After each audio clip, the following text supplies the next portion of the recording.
ako hihinto eh. Ganda eh. Parang ka nasa Norway ba? O kung sa local, parang ka nasa Baguio. Although di pa ako nakapuntang Baguio. Ganda oh. Ganda ng view. Sa kabila resort din. Ito ay Cicada Hills Training Center. Uy, training center pala to. Ganda ng view. Save natin yung ating battery dahil 30% na lang. Hindi pa tayo nakarating ng Zigzag Road. No.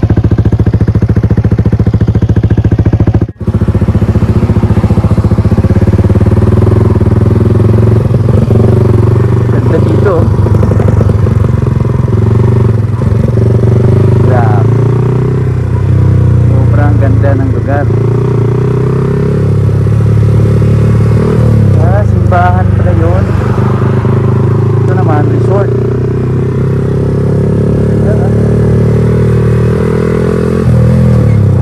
Green Lanes. Ganda magkape. Wow, nice. Ang ganda. Ganda ng Buddha.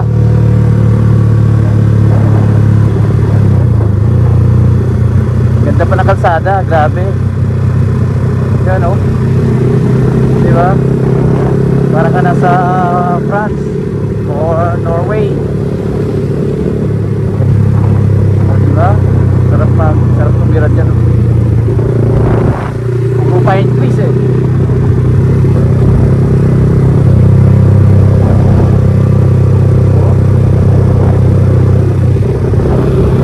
Ganda.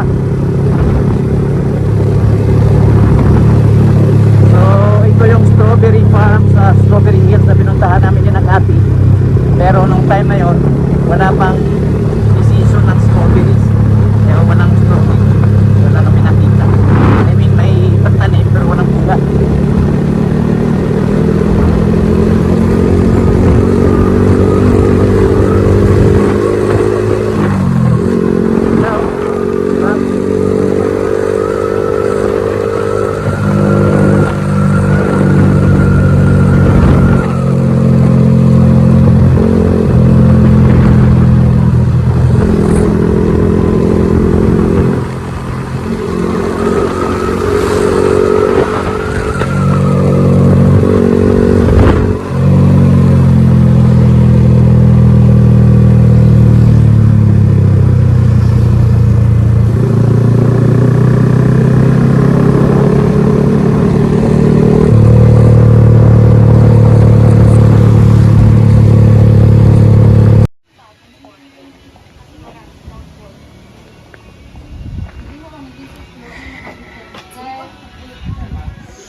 Gusto niyo makita yung magandang view. Yan. Diba? Para ka nasa France. So ito na yung start ng Bitukang Manok. Dito mag-start yun. Pag ganyan, pababa. Tapos paikot-ikot na yan. Papakita ko sa inyo yung drone shots mamaya. Alright. So si Kapo dito rin yun dumaan. Nag-stop din si Kapo dito. Nung time na dumaan din ako dito, may nahulog na truck yan. 3 na yung patay. Ang ganda ng view.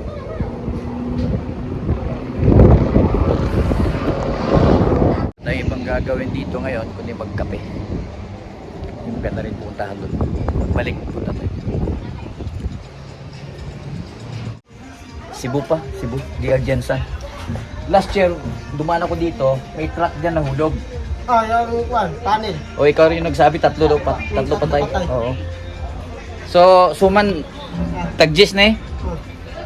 Suman. Oo. Alas 6, Cagayan de Oro niyang gabi eh. Paway, ano to? Paway, Cagayan de Oro. Tapos, sakay sa barko, Pagpilas, biti yan sa kwan yun? 3,000. Dala na tao? Wala pa. Ang tao, Ah, 300. Oo, 300. Ah, Kaya kung kotse man kami, kung SUV gamito na ako, 15,000. grabe mahala ba? Oo. Tayo magkape. Yes. Diba? Ganda ng view. May suman ako dalawa. Tikman natin yung kanilang coffee stick. Coffee stick lang. Coffee lang. Black.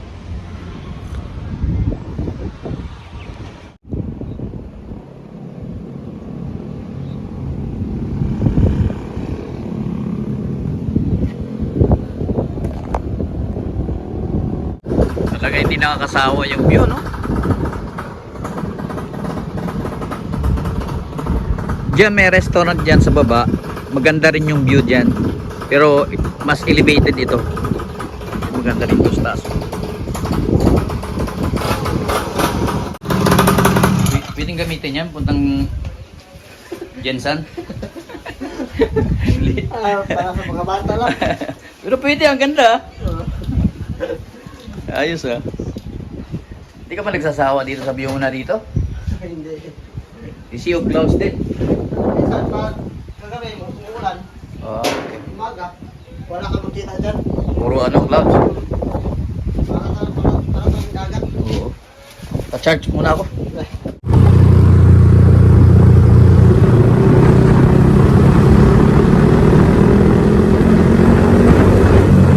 Oh, start na ito ng zigzag road dito sa may Buga. Tinawag na Buga. Bukid doon, Davao. So dito, maganda rin yung view dito. May mga restaurants dyan, viewing deck din. Ganda.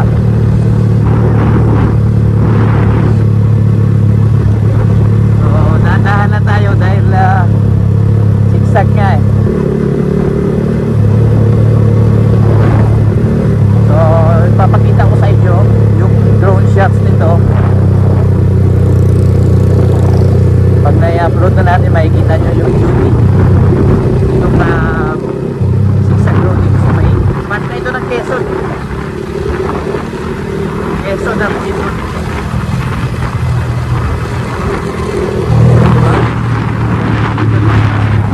Yung restaurant kanina sa San.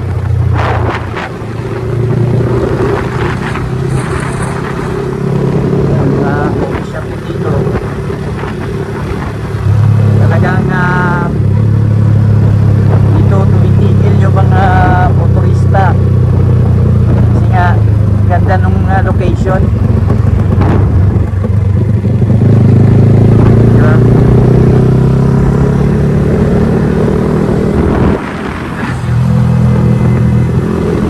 So okay lang kung naririnig nyo ako dahil maingay ang motor. Napakaingay ng tambutso dito.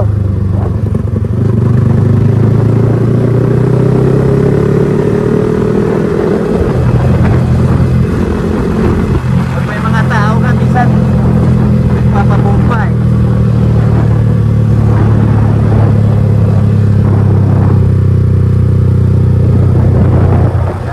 Diba? Ganda. Ganda ng lugar. Sa drone shot, makikita nyo na mga ganda nito. Ang ganda ng restaurant dito.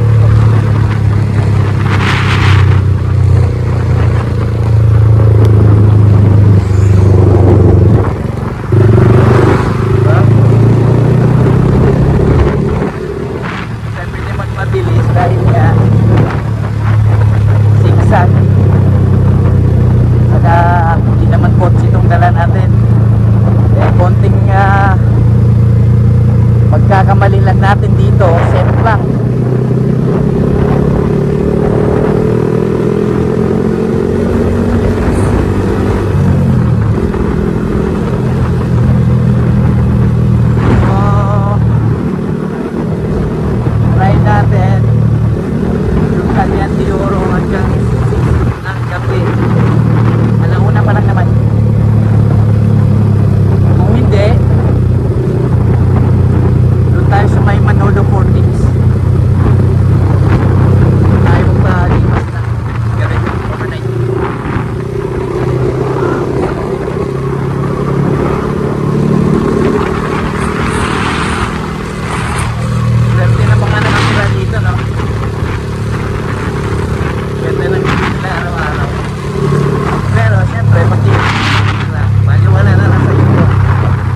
tayo sa may diversion road ng Quezon, Bukidnon, papuntang Valencia.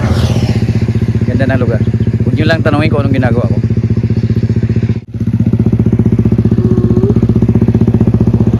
Ganda ng kalsada, no?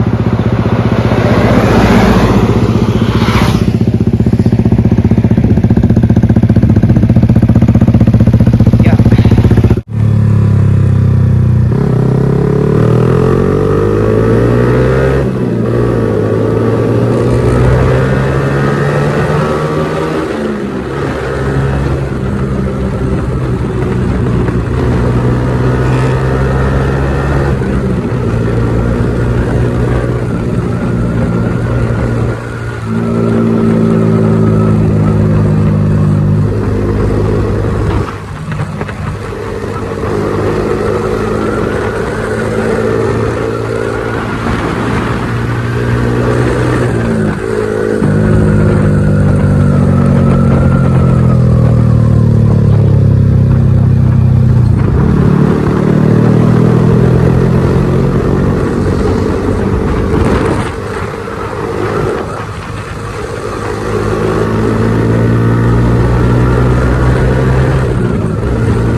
Parang open siya kasi nga puro siya glass.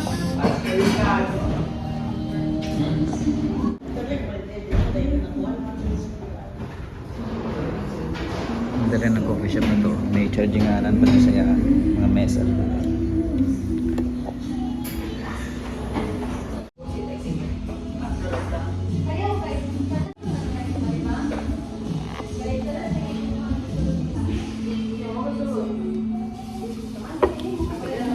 Coffee dito, then at the same time magcha-charge siya. Ano oras pa lang? 2:40. So tama-tama pagdating ko ng kaganti rin 6.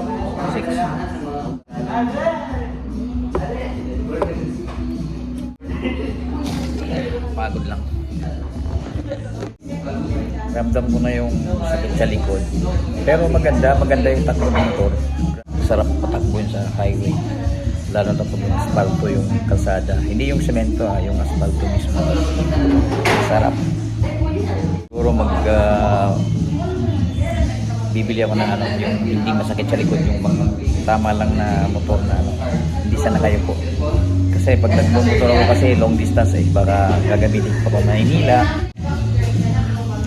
Cebu palagi, yearly. Tapos minsan sunod, baka every maybe pinabalikan na tayo sa Manila. sa Parañaque. So every time na magbakasyon, instead na kotse, motor, handy, dali lang. Pero mabilis ang motor talaga.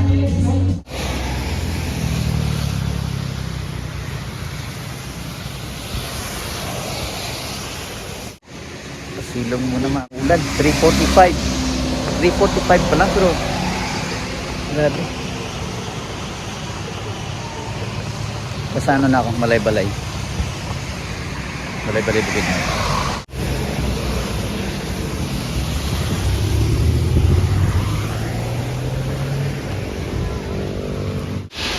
Buti na lang waterproof. Thank you, Born.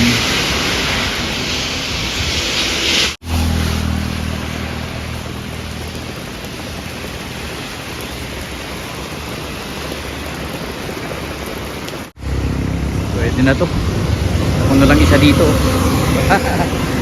Wala na tao. Dahan-dahan na tayo. Basa yung kalsada eh.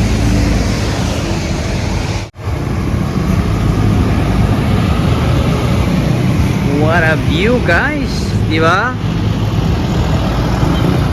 Hindi ito Greece, ha?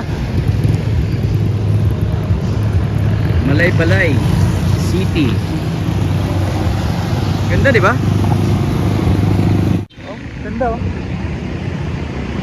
Ganda ng view. Tanungin natin yung enforcer kung ano to.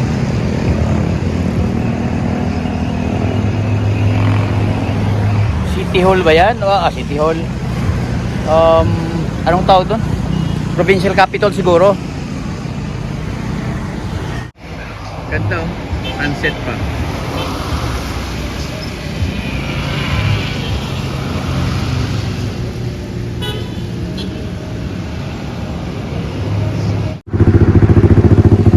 Pagod, gutom.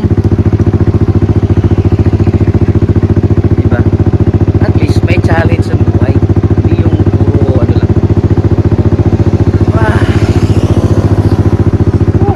Kalikod. Maghanap ako ng massage parlor mamaya pagdating doon sa Manolo Fortress.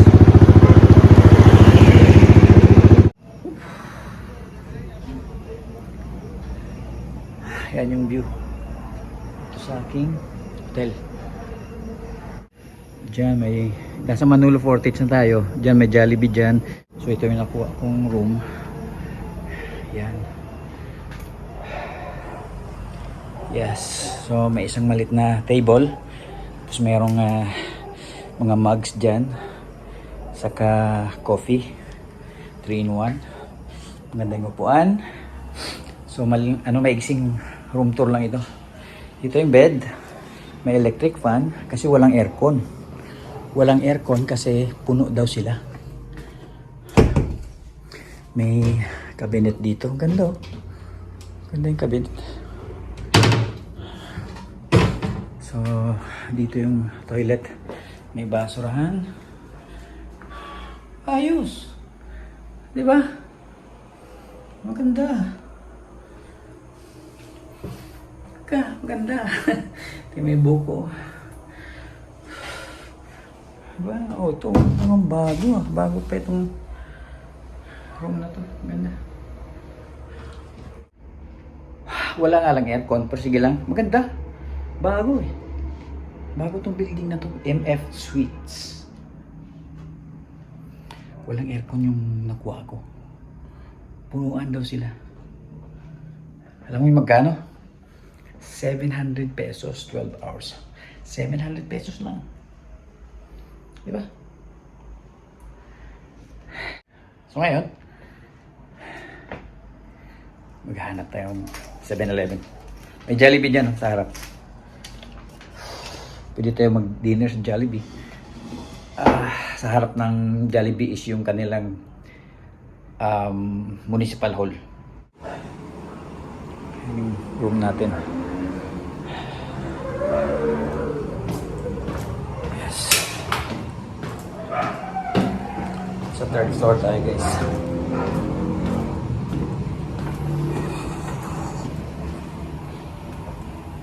Yeah.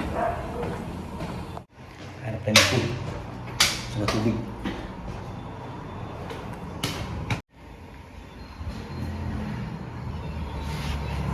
May Jollibee dyan, di ba? Pwede dumaan dito? So kung may sasakyan ka, pwede ka mag-park dito. Yung room natin sa taas. Yun. MF Suites.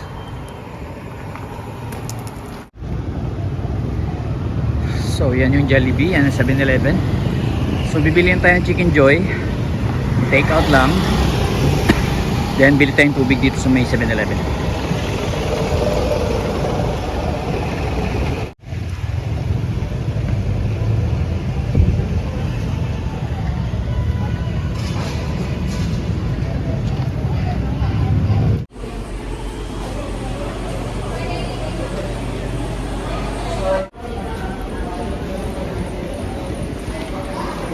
Dahil hindi tayo ganong kumakain, 1 piece Chicken Joy lang, 1 rice.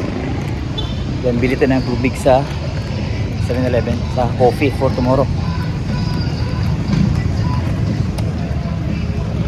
So yun yung 7-Eleven, may minute burger din. Yan.